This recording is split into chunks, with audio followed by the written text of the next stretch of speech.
So I have never ordered anything off of Temu until a couple of weeks ago when I went and I ordered this.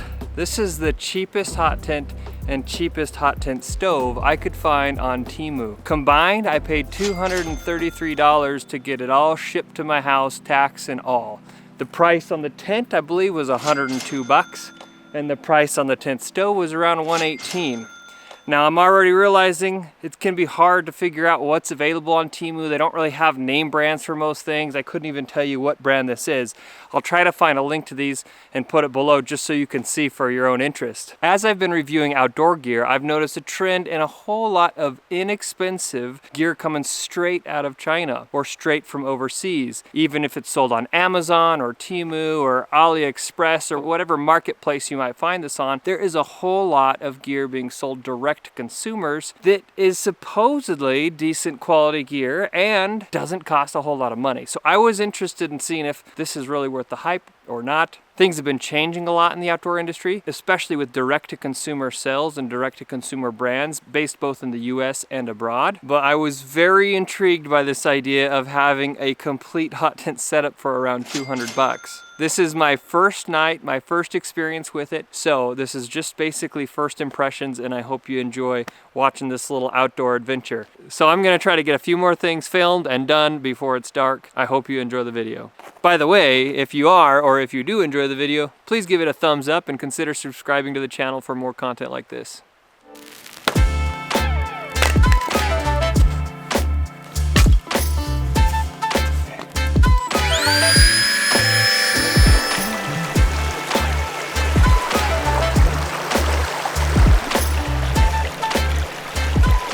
It is getting pretty dark, and so I just need to get this fire going because I plan on warming up my dinner on it tonight. So let's get this rolling.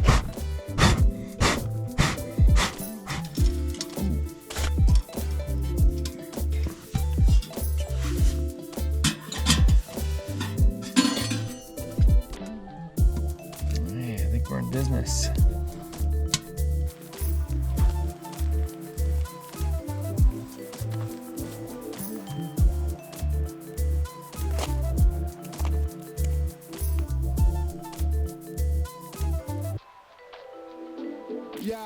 So I'm about 6'1", and the length is just right. I mean, this must be close to 7 feet long, I'm guessing. I still got a good 6 inches below my feet, and at least that above my head too.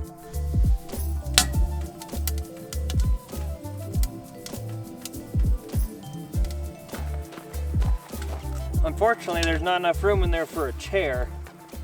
Barely to sit up. It's got a low roof height for me. Anything tastes good in the woods, man. Oh yeah.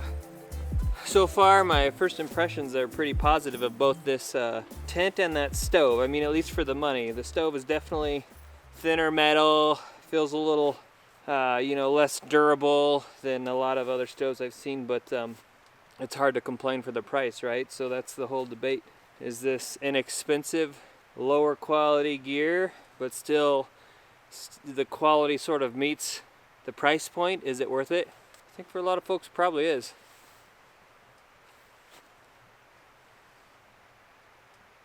It's not late, but it is very dark, so I'm just gonna turn in early. I think I'll turn on a movie on my phone, sit here by the fire. I can say this stove is plenty big for this tent. Maybe too big. It is toasty in here. I am hot right now just with this base layer on, so not a bad tent, honestly, not a bad setup. So far, I'm pleased. Tomorrow, I'll kind of do a full walkthrough, I think, of my first impressions and thoughts about things on this tent. And overall, the whole principle of whether or not you should go start buying outdoor gear on Temu. Well, yeah, I don't really have any other deep thoughts. So, good night.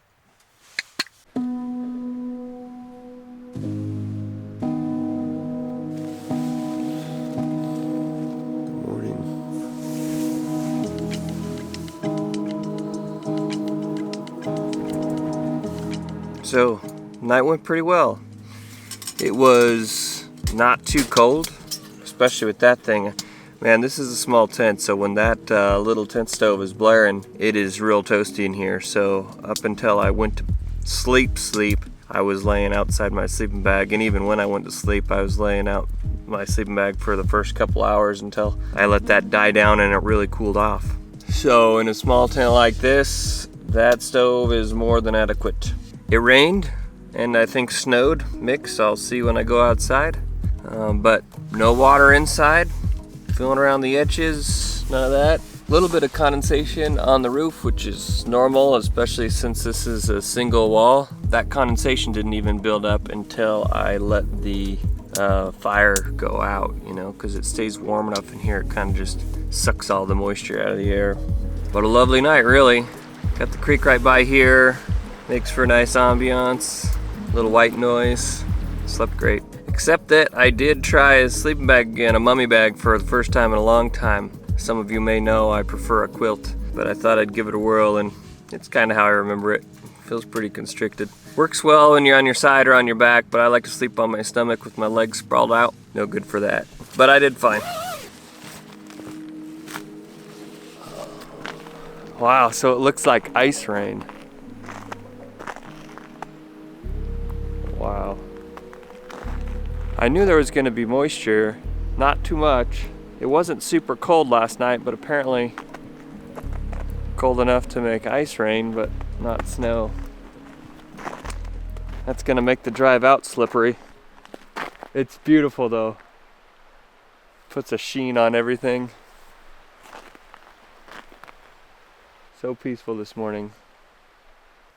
When I purchased this tent for $102, my expectations were actually that it would be okay, and that's simply because as we've seen in recent months, if not the last couple of years, there's been a tremendous rise in these foreign brands making decent outdoor gear. Now, a lot of it started out pretty poor quality, I think, but it has evolved. And they have gotten better. And the reality is, most of our outdoor gear, tents or otherwise, are all made in the same factories. Even US brands don't necessarily own those factories over there. So when we've seen companies like One Tigress or Nature Hike kind of take the YouTube outdoor gear reviewers by storm and really beginning to get a lot of traction, as well as having tons, literally tons of sales on Amazon and other marketplaces, it starts to get your attention. So I found this, again, as the cheapest hot tent I could find on Temu. I paid $102. Is it worth the $102? And folks,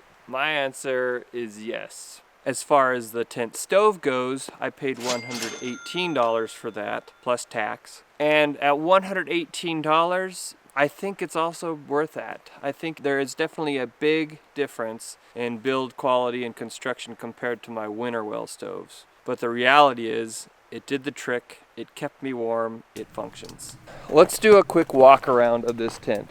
There are a few things I'm always looking at when I look at tents. One is build quality and construction. So starting from there. Now, if I were buying a $500 tent, I might expect a little more, but honestly, this is excellent. The materials are not the highest of quality. This is a polyester. I don't know exactly what weight. I imagine it's been treated with something just based on how the water's beating up here from the rain, but I don't know for sure. You can see these nylon, anytime there's webbing, it's this nylon webbing that is frankly just as good as you see on anything else. These hems right here are sewn quite well. They are double stitched. There's that overhem, I don't know the right word for that, sorry, but that it reinforces all of these seams where there's going to be a lot of tension, like where you're pulling here. Even there, they put some fine details in there, I think, on the design, like, you know, red stitching where you need to find stuff. This polycord is actually reflective as well. That helps you not trip on it at night when your headlamp hits it. The clasps they used are very decent quality. These are, I think, nylon. They feel good. It's small and compact, but commensurate with the polycord being used. Now, I was quite impressed with the stakes. They're aluminum, so they're better quality than I expected with a tent like this by far. However, pounding them into hard ground, you noticed I did bend a couple right where they have it notched out to tie your lines to. The roof, that is just one solid panel, which is nice, so they used a big swath of fabric. I know in manufacturing that can end up being a little more expensive as opposed to piecing together smaller rolls of fabric or smaller pieces of fabric. This little clasp here is interesting too. It allows you to pull hole and tighten that, although not right now because it's frozen. You know, this material here, this heat resistant material, I think I was worried about not having a baffled pipe or something where the stovepipe came out, but so far it seems to be okay. Now I think there was a little bit, maybe a little bit of melting on there last night, or at least a little bit of warping, because man, when that stovepipe gets red hot, this thing was red hot too. You can see the chimney is taking a nice patina to it now. Now this is one area I wish this might be able to be improved a little bit, just the placement of it. I don't know exactly how you do it, but fact is I put my hole off center. I did that on purpose, thinking I wanted to keep my stove away from the wall a little bit, but I wish I would have either just put it dead center to keep that chimney farther from here, because when that's hot, I'm just worried. It doesn't look like it happened, but I was worried that might melt a little bit. So what I'll probably do next time is just flip this around actually, so the hole will be down here. Keep that chimney farther away from the cover, and I think I'll still have enough clearance inside between the wall and the stove.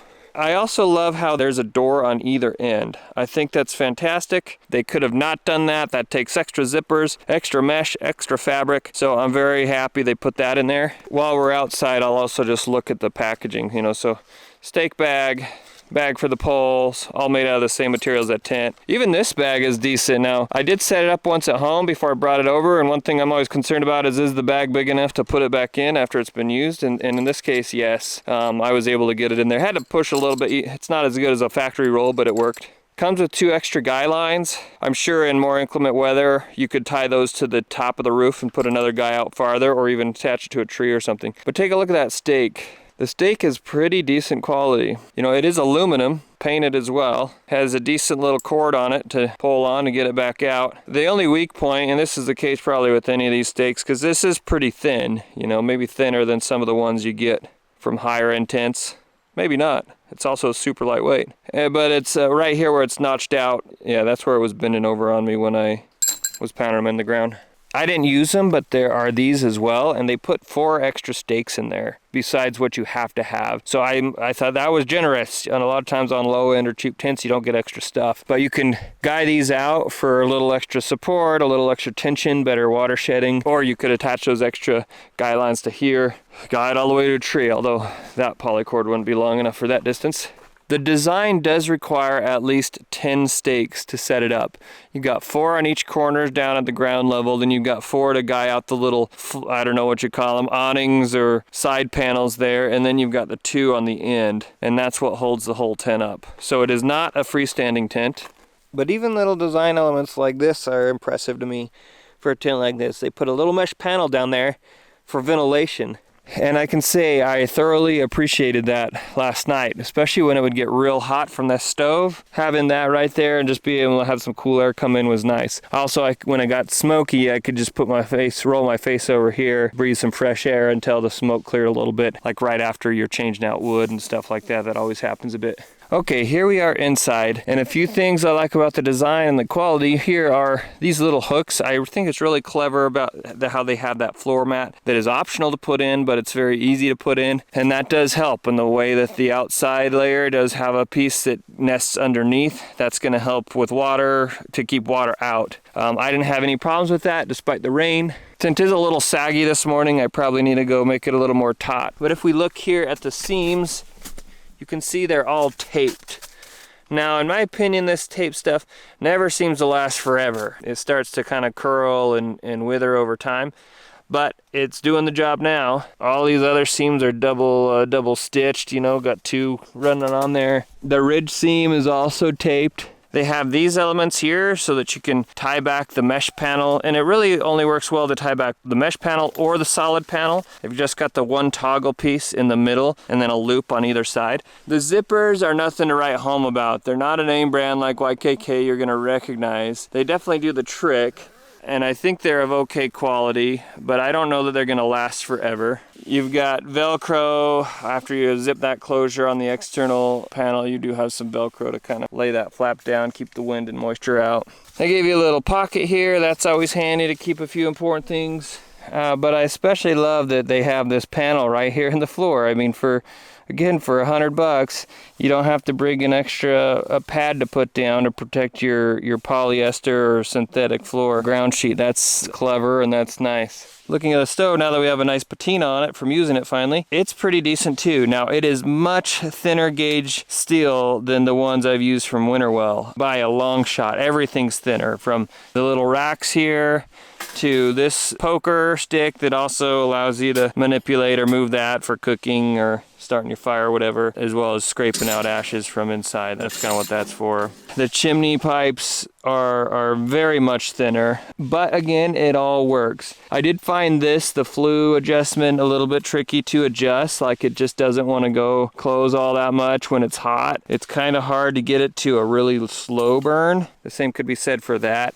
intake, but it all worked. Now, it's all screw, mostly screw construction, so that really needs to kind of be loosened up. I noticed this on my nicer stoves too, is once it really heats up, a lot of those get really tight and you have to kind of adjust them after the first use. So not a big deal there, but all of these get really tight to kind of move and manipulate. These little key rings are insufficient to grab onto without burning your fingertips. So I got a little raw on my fingertips, or you could put gloves on, or I was using just a stick to push it one way or the other. The feet there are totally functional. It brings it up far enough off the ground. You can see it's sunk down a bit because there's snow underneath here, so I'm sure that's just from the snow melting overnight. You know, the feet fold out in and out nicely. They're really thin, and this goes for the tent and the stove. I mean, the materials maybe aren't top notch, but for the price point, I find them totally acceptable.